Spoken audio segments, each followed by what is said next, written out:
अवधूत चिंतन श्री गुरुदेव दत्त श्री स्वामी समर्थ। माझ्या चॅनलमध्ये तुमचं सगळ्यांचं मनापासून खूप खूप स्वागत, आभार। तुमच्या सगळ्या चांगल्या इच्छा पूर्ण करू अशा आपल्या गुरुचरणी वंदन करून आजच्या व्हिडिओला सुरू करूया। चला तर मग स्वामी समर्थांचं प्रगट दिन म्हणजे ह्या दिवशी स्वामी समर्थ महाराज प्रगट झाले आणि ह्या दिवशी आपण काही अशी सेवा उपाय केल्याने आपल्या सगळ्या मनोकामना पूर्ण तर होतातच, आपल्या जीवनामध्ये जे काही संकटे दुःख येतात ते सगळ्यापासून आपलं संरक्षण होतं आणि आपलं जीवन स्वामीमय होतं आणि आपल्या जीवनामध्ये आनंद राहतं, समृद्धी राहते, घरात धनधान्याची कधीही कमी पडत नाही, कोणत्याही कार्यामध्ये आपल्याला अडथळे येत नाहीत। आणि स्वामी प्रगट दिनाच्या दिवशी स्वामी महाराजांना तुमच्या मनातल्या काही इच्छा असेल तर असा नवस बोलून तुम्ही स्वामी सेवा करायला सुरू करा, तुमच्या सगळ्या इच्छा पूर्ण होतात। 2025 मध्ये स्वामी जयंती आहे। 31 मार्चला स्वामी समर्थ महाराजांची प्रगट दिन आहे आणि एप्रिलमध्ये 26 एप्रिलला स्वामी प्रगट दिवस आहे। म्हणजे खूप असे विशेष दिवस आहेत। 31 मार्चला स्वामी प्रगट दिन सुरू होत आहे आणि 26 एप्रिलला स्वामी जयंती आहे।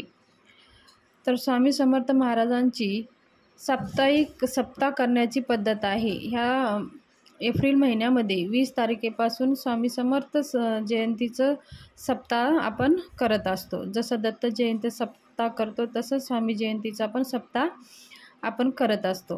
स्वामी महाराज आपल्यावर कृपा असावी म्हणून लोक स्वामी महाराजांचे असे अनेक सेवा उपाय करत असतात आणि स्वामींची कृपा त्या भक्तांवर होतच असते। आणि स्वामी प्रगट दिन निमित्त बघा, आपण जर काही असे 7 दिवसाचे 21 दिवसाचे किंवा 11 दिवसाचे काही विशेष सेवा केल्याने त्या आपल्या मनोकामना पूर्ण होतात।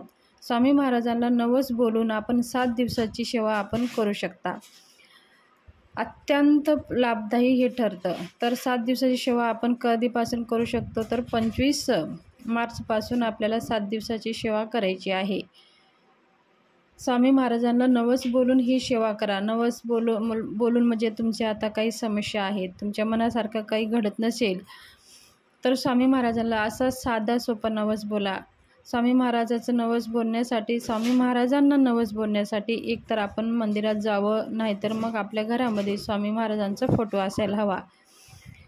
एक नारळ, खडी साखर, अगरबत्ती, धूप दीप लावून स्वामी महाराजांना ववाळून मग नारळ, खडी साखर हातामध्ये घेऊन स्वामी महाराजांना नवस बोलायचा आहे। नवस म्हणजे आपल्या मनातल्या जे काही इच्छा आहेत स्वामी महाराजांना सांगायचं आहे। उदाहरणार्थ आता तुमच्या मुलांच्या लग्नामध्ये अडथळे असतात तर स्वामी महाराजांना कसं सांगायचं आहे, स्वामी महाराज म्हणजे तुमचं नाव सांगायचं आहे। जसं माझं नाव मीरा आहे तसं तुमचं नाव जे आहे ते तुम्ही सांगू शकता आणि माझ्या मुलांच्या लग्नामध्ये जे काही अडथळे आहेत ते दूर होऊ द्या आणि मी तुमचे श्री स्वामी समर्थ सारामृतांचे 7 दिवस स्वामी प्रगट दिन निमित्त मी 7 दिवस 7 पारायण करणार आहे श्री स्वामी समर्थ सारामृतांचे आणि 11 माळी जप आणि 11 वेळेस श्री तारक मंत्राचा जप मी करणार आहे।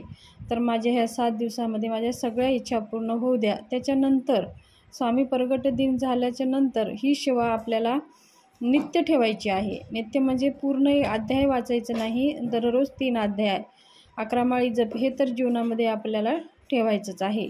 पण हे स्वामींना नवस बोलून ही 7 दिवसाची सेवा करा। तुमच्या ह्या 7 दिवसामध्ये तुम्हाला अनुभव यायला सुरुवात होईल। 24 तासामध्येच तुम्हाला काही ना काही स्वामी महाराजांची संकेत तुम्हाला मिळेल। पण एवढं तळमळ पाहिजे, तेवढी भक्ती पाहिजे, एवढी श्रद्धा पाहिजे महाराजवर। तर ही 7 दिवसाची, जर तुम्ही 11 दिवसाची सेवा करत असाल तर चालू ठेवा, जर तुम्हाला 11 दिवसाची सेवा चालू केला नसेल तर 7 दिवसाची करा। त्याच्यानंतर जर तुम्ही ही सेवा जरी 7 दिवसाची सेवा केली नसाल तर तुम्ही स्वामी प्रगट दिवशीसुद्धा स्वामी महाराजांना नवस करून तुम्ही पुढे 11 दिवसाची 21 दिवसाची सेवा करू शकता। त्या सेवामध्ये हेच आहे, 11 वेळेस तारक मंत्र, 11 माळी जप आणि श्री स्वामी समर्थ सारामृतांचे 21 पारायण करा, 51 करा, 108 करा, यथाशक्ती तुम्हाला जेवढे पारायण करता येईल तेवढे पारायण तुम्ही करू शकता.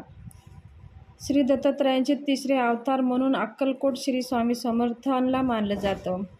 आपल्या अवतारात समाप्तीच्या वेळी नृसिंह सरस्वती श्रीशैल्य येथून कर्दनी वनामध्ये गेले होते आणि ते तपश्चर्याला बसले. मध्येच 350 वर्ष ते तपश्चर्या केली. यानंतर स्वामी समर्थ महाराज प्रगट झाले. चैत्र शुद्ध द्वितीया ही श्री स्वामी समर्थ प्रगट दिन होण्याची तिथी आहे. स्वामी समर्थांची आपल्या अवतारनिकात अनेक लीला केल्या आहे.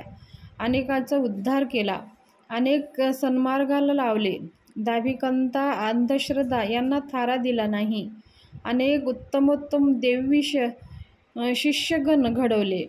आजही अनेकांना स्वामी समर्थ महाराजांच्या कृपेचा अद्भुत अनुभव येतोच.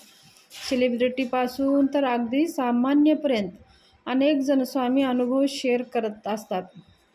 अडचणीच्या काळात सगळे मार्ग संपल्यावर स्वामींना समस्या सांगितल्यानंतर हाकेला धावून येतात आणि असंही अनेकांना अनुभव आलेला आहे.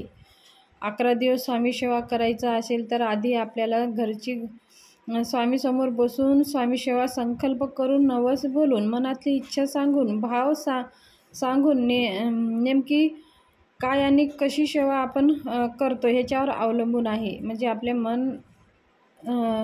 मन शांत पाहिजे, मनामध्ये भाव पाहिजे, स्वामी महाराजांवर विश्वास पाहिजे.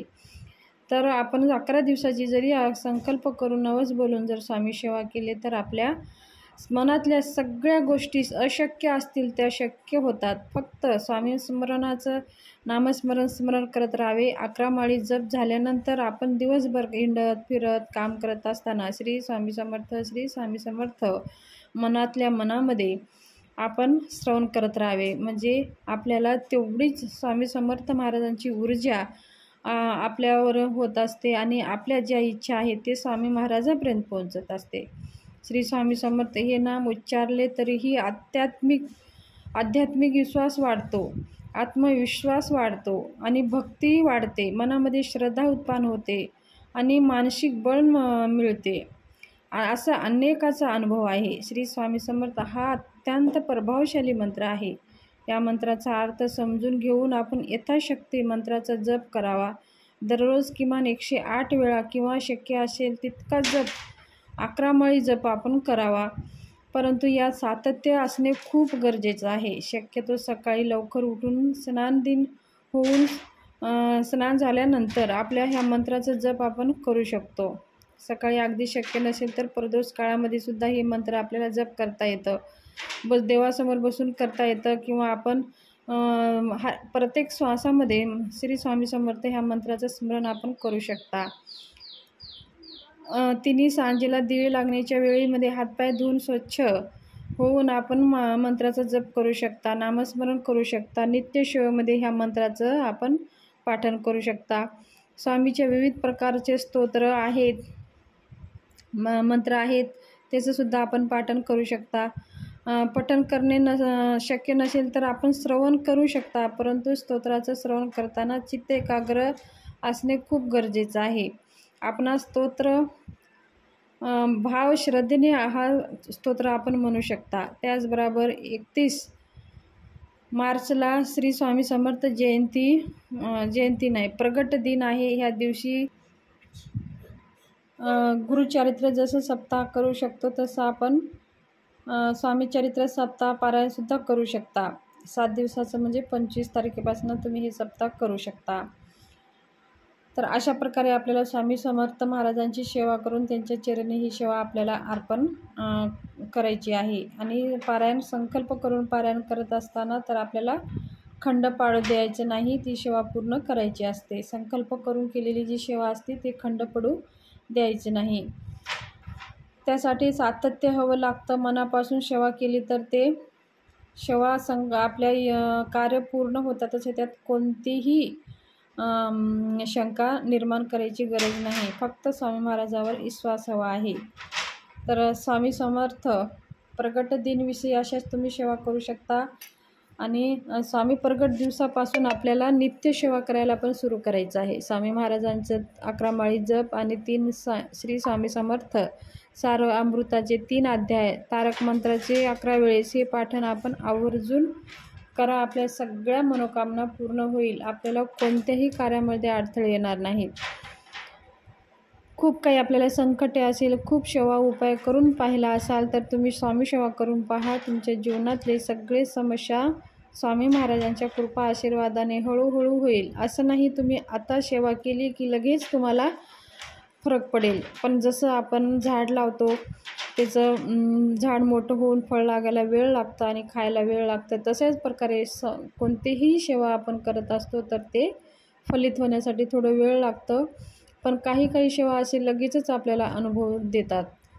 तर हे चमत्कारी अनुभव देणारी ही स्वामी सेवा आहे. तर ही सेवा करा, तुमचे जीवन धन्य होईल. आवडली असेल माहिती तर सबस्क्राईब करा.